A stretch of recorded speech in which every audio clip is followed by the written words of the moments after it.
Sugeng rawuh wontening channel Kinawi Krama. Assalamualaikum warahmatullahi wabarakatuh. Sugeng Rahayu.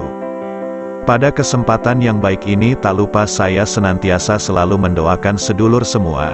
Semoga selalu diberi kesehatan dan kelimpahan rezeki, serta selalu mendapat nasib dan hoki yang terbaik. Amin. Pada video kali ini saya akan mengulas sedikit sejarah dari Kerajaan Majapahit. Dari Majapahit berdiri hingga kehancuran Kerajaan Majapahit. Apabila dalam cerita ini ada ketidaksamaan nama dan tempat, kami mohon maaf. Itu semua tidak disengaja. Kerajaan Majapahit merupakan kerajaan Hindu-Buddha terakhir di Nusantara antara abad ke-13 dan ke-16. Dalam sejarah, Majapahit dianggap sebagai salah satu kerajaan terbesar, dan wilayahnya mencakup hampir seluruh Nusantara. Kerajaan Majapahit didirikan pada tahun 1293 oleh Raden Wijaya, menantu Kertanegara, raja terakhir Kerajaan Singasari. Puncak kesuksesan kerajaan itu pada masa pemerintahan Hayam Wuruk, yang memerintah dari tahun 1350 hingga 1389 Masehi.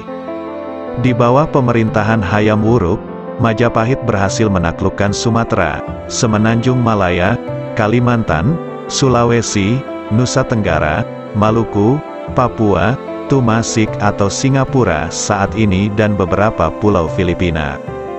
Kerajaan Majapahit juga memiliki hubungan dengan Kampa, Kamboja, Siam, Burma Selatan, Vietnam dan Cina.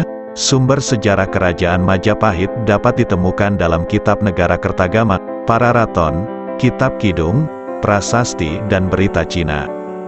Sejarah singkat Kerajaan Majapahit. Konon awal mula Kerajaan Majapahit berdiri setelah runtuhnya Kerajaan Singasari akibat pemberontakan Jayakatwang pada tahun 1292 Masehi. Cucu Kartanegara Raja Singosari dikalahkan Jayakatwang yang berada di bawah tekanan, yaitu Raden Wijaya, kemudian melarikan diri. Selama pelariannya, ia menerima bantuan dari Arya Wiraja. Raden Wijaya kemudian membuat desa kecil di hutan Trowulan dan diberi nama Desa Majapahit. Nama ini diambil dari nama buah maja yang tumbuh di hutan namun memiliki rasa yang pahit. Seiring berjalannya waktu, desa itu berkembang dan Wijaya diam-diam dikuatkan dengan merebut hati penduduk dari Tumapel dan Daha. Niat balas dendam Raden Wijaya terbantu lebih cepat ketika pasukan Kubilai Han tiba pada tahun 1293 Masehi. Setelah mengalahkan Jayakatwang, Raden Wijaya menyerang pasukan Kubilai Han karena tidak mau tunduk pada kekuasaan Kaisar Mongol. Penobatannya sebagai raja pada tanggal 15 bulan Kartika tahun 1215 atau pada tanggal 10 November tahun 1293 merupakan cikal bakal lahirnya Kerajaan Majapahit. Sebagai raja, Raden Wijaya bergelar Kertarajasa Jayawardana. Nama Raden Wijaya telah disematkan untuk menghormati pamannya, pendiri Kerajaan Singasari, serta untuk menghormati leluhurnya di Singasari. Masa kejayaan Kerajaan Majapahit, meskipun sering memberontak pada tahap awal, Kerajaan Majapahit tumbuh menjadi kerajaan terbesar di Nusantara. Masa kejayaan kerajaan datang ketika dipimpin oleh Hayam Wuruk pada tahun 1350 sampai 1389 Masehi. Kejayaan Majapahit tak luput dari peran Gajah Mada, Sang Mahapatih yang berhasil menumpas segala pemberontakan dan bersumpah untuk menyatukan Nusantara. Selama 39 tahun berkuasa, Hayam Wuruk dan Gajah Mada telah berhasil membuat Panji Majapahit terlihat di seluruh Nusantara bahkan Semenanjung Malaka. Sumpah Palapa yang dikeluarkan oleh Gajah Mada dilaksanakan, dengan wilayah Majapahit meliputi Sumatera, Semenanjung Malaysia, Kalimantan, Sulawesi, Kepulauan Nusa Tenggara, Maluku, Papua, serta Tumasik dan sebagian kepulauan Filipina. Selain itu, kerajaan juga menjalin hubungan dengan Champa Thailand, Kamboja, Siam, Burma Selatan, Vietnam dan Cina. Majapahit juga memiliki armada laut yang tangguh di bawah pimpinan Empu Nala. Berkat kekuatan dan strategi militernya, Majapahit mampu menciptakan stabilitas di wilayahnya. Dari segi ekonomi, Majapahit telah menjadi pusat perdagangan di Asia Tenggara dengan ekspor lada, garam, dan lengkeng. Inilah daftar raja-raja kerajaan Majapahit. Raden Wijaya tahun 1293 sampai 1309 Masehi. Sri Jayanagara pada tahun 1309 sampai 1328 Masehi. Tribhuwana Tunggadewi pada tahun 1328 sampai 1350 Masehi. Hayam Wuruk pada tahun 1350 sampai 1389 Masehi.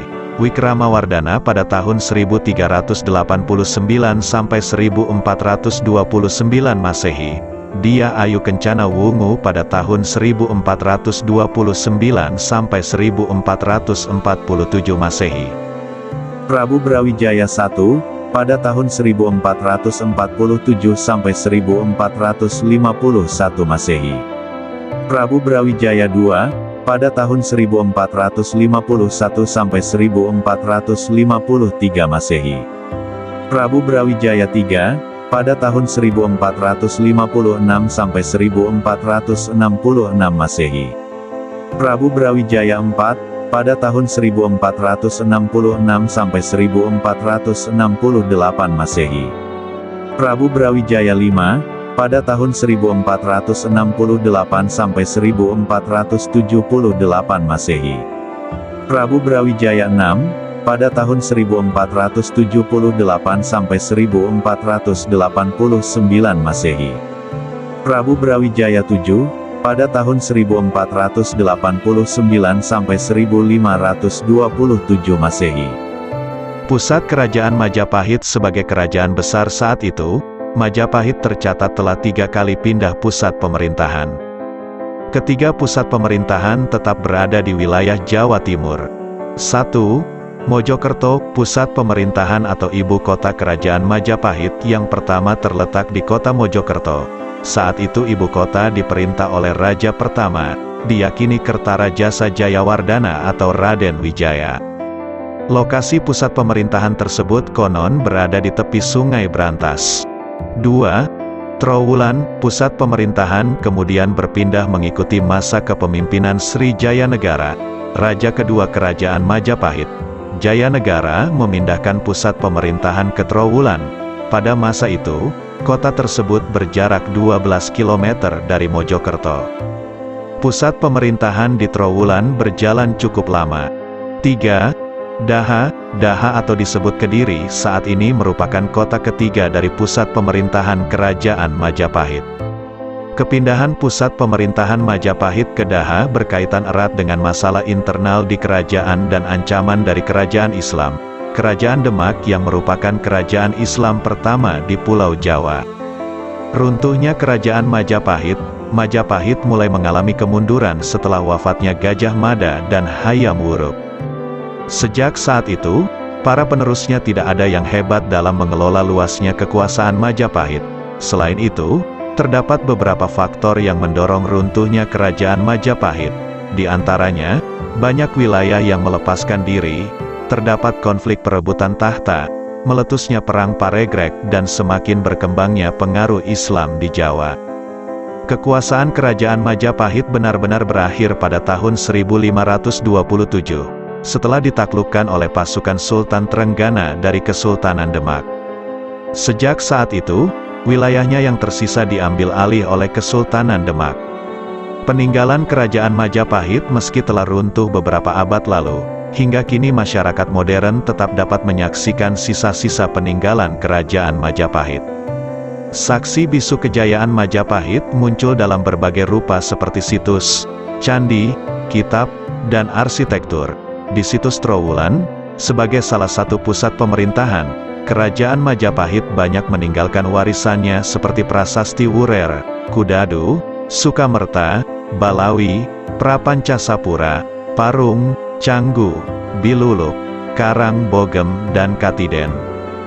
Peninggalan candi, Candi Tikus, Candi Bajang Ratu, Candi Wuringin Lawang, Candi Brahu, Candi Pari, Candi Penataran, Candi Jabung, Candi Suku, Candi Ceto, Candi Uringin Branjang, Candi Surawana, Candi Minak Jinggo, Candi Rimbi, Candi Kedaton, dan Candi Sumberjati. Peninggalan prasasti, Prasasti Kudadu, Prasasti Sukamerta, Prasasti Prapancasapura, Prasasti Uringin Pitu, Prasasti Wurer, Prasasti Balawi, Prasasti Parung, Prasasti Biluluk, Prasasti Karangbogem, Prasasti Katiden, dan Prasasti Canggu Prasasti Jiwu. Demikianlah tadi ulasan sejarah singkat Kerajaan Majapahit, kurang lebihnya kami mohon maaf. Terima kasih sudah menyempatkan untuk menonton video ini. Sampai jumpa dengan video berikutnya.